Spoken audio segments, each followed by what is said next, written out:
All right, guys, so we have to talk about a story that once again tells us that the demand for racism in this country is much higher than the supply of racism in this country. In fact, the demand is so high and the supply is so low that the woke academics have to cook the books, right? They have to cook the studies in order to find racism where there is no racism. And that's exactly what this story is about today, as a woke FSU criminology professor has abruptly left. He's abruptly quit his job after accusations of cooking race data. Okay, so this guy, whose name is Professor Eric Stewart, this is what he looks like, okay? So everybody knows this is the guy we're talking about here. This guy was accused of faking data that makes racism against Black and Hispanic Americans seem more common than it is. He suddenly exits FSU. Now, again, it's funny because, listen to the Democrat Party, listen to the FBI, the government, you will believe, or they would lead you to believe, that the supply for racism in this country is limitless, right? Because this country is systemically racist. Everything is racist, right? The air that you breathe is racist. The toilet paper that you use to wipe your butt is racist, right? The food that you eat is racist. Everything is racist, okay? Everything is racist. So you would think that this guy would not need to cook the books in order to find racism. But it seems like he had to, and he got caught doing that. So without further ado, let's get into this. A top Florida State University professor whose research focused on race in the criminal justice system abruptly left his post in the wake of years-long allegations of academic fraud. A fellow of the American Society of Criminology, Eric Stewart has had 6 research studies retracted, blemishing FSU's top-ranked criminology department.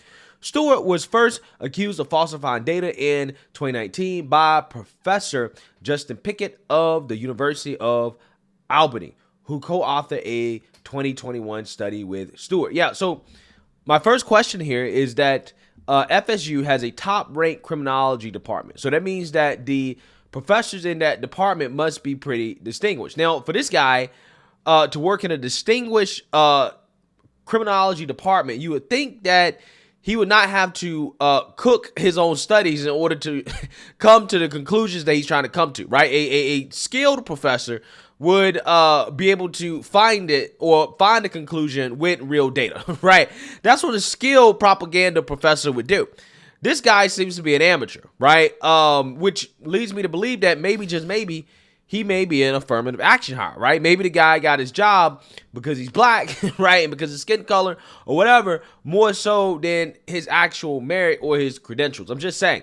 He doesn't seem to be an expert con artist, right, in this situation. The study tested if the public's presidential views impacted their desire for harsher sentences for Black and Hispanic Americans. The published findings were that as Black and Hispanic populations grew, so did the public's want for more discriminatory sentences. Except Pickett discovered this was not the case. Now, this was the guy that he co-authored one of his studies with, okay? His partner basically found out that this guy wasn't using real data.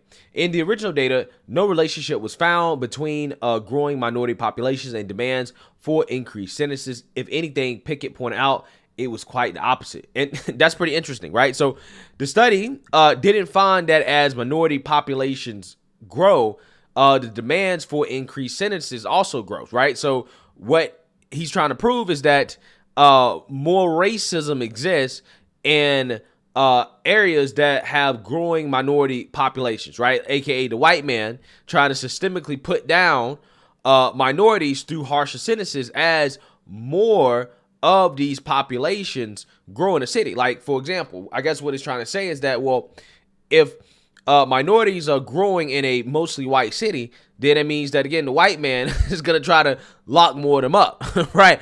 That's basically what the conclusion is that this guy is trying to come to. That's the narrative he's trying to push. But in this case, that was not the narrative. The narrative didn't fit. In fact, the narrative was the exact opposite, which is that, it seems like as minority populations decrease, so do demands for increased sentences. Now, again, whatever conclusions you want to draw from that, you can do that on your own. But that's what this study found, allegedly what it originally found. And I found that to be absolutely fascinating, right? I really do. I find it to be fascinating that it not only doesn't fit the narrative, but it's the exact opposite of the narrative that the woke race hustling professor was trying to find. Pickett found that their sample size somehow had increased from 500 to over 1,000 respondents. The counties polled had decreased from 326 to 91, and the data was altered to the point of mathematical impossibility. When Pickett brought the altered research to Stewart's attention, he was stalled. Stewart, supported by his other co-authors, refused to give Pickett a copy of the original data for over 4 months. They stated that jumping to conclusions without giving Stewart time to explain himself was unfair. Yeah, they might accuse you of racism and say you just trying to get a black man fired. That's what they might do. The study, along with 4 more written by Stewart, ranging from 2006 to 2015, were retracted amidst this debate, leading to FSU finally agreeing to a small-scale inquiry made up of a 3-person committee. The inquiry's purpose was to decide if an investigation was necessary. 2 of the 3 individuals on FSU's inquiry committee, however, had co-authored studies with Stewart, directly contradicting FSU's conflict of interest policy. Basically, the investigation was skewed, right? It was biased in favor of the woke professor. The inquiry team made no effort to sequester Stewart's original data or interview those who had filed the allegations. 2 further ignored steps in inquiry proceedings. During this process, Stewart told school administrators that Pickett's claims, quote, essentially lynched me and my academic character, taking on greater weight considering 5 out of his 6 retracted studies are race-related, and Stewart himself is black. See, ding, ding, ding, ding, ding. Here come the cries of racism, right? Oh, they're lynching me, right? They're lynching me. Again, this is the race hustler's modern day definition of being lynched. It's simply being criticized, right? Criticism is hate. Criticism is lynching, right?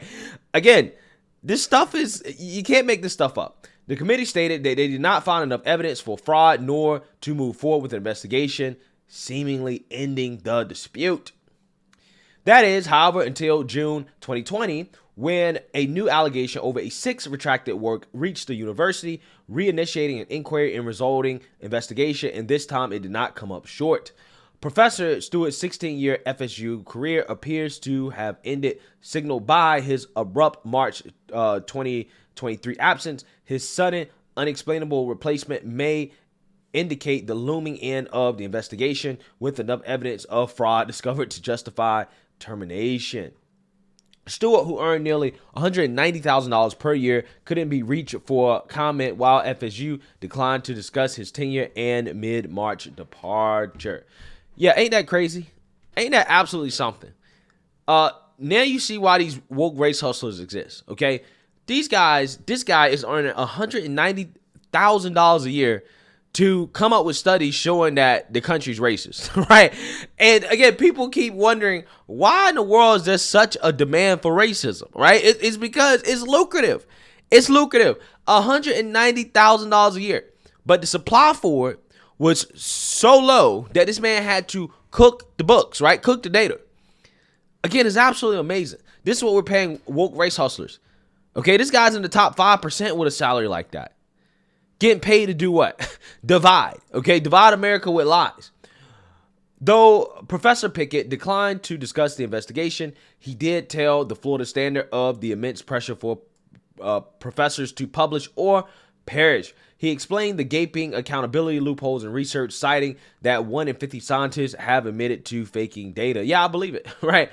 I believe that they do it, and I also believe that the government does it as well, right? I believe that it's a widespread thing where they manipulate data to fit a narrative that they want to push.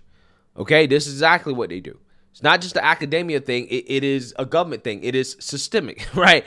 There's systemic fraud when it comes to a lot of this data that they're putting out there, including polls, right? You know how the left, they always put out these polls showing that an overwhelming amount of the country agree with them on this, that, and the other issue. Meanwhile, when you go and you actually read the poll and the questions, they're not asking the real questions, right?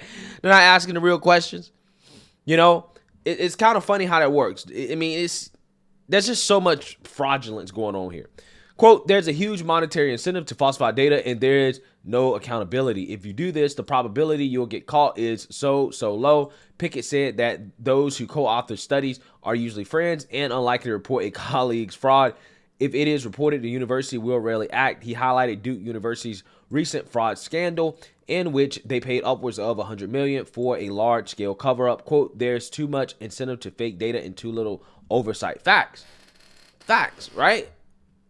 There is an incentive to fake the data, right? There is an incentive to cook a lot of this stuff. It's to push the narrative. It's to push the agenda, whether it be when it comes to race, gender, sex, climate change, any far left issue, right? The reason why woke academia is so far left is because they're being paid to be far left, right? They're being paid to, okay? And here you have a prime example of it. This guy's getting paid $190,000, and that doesn't include whatever else he might be getting paid for, speaking fees and stuff like that, all types of other stuff, to come up with fake studies showing that this country's racist. Because again, that fits the narrative. But too bad, he wasn't a good enough propaganda artist to not get caught. So, hey, let me know what you guys think. Make sure you like, comment, and subscribe. Most importantly, share a Black conservative perspective. Peace.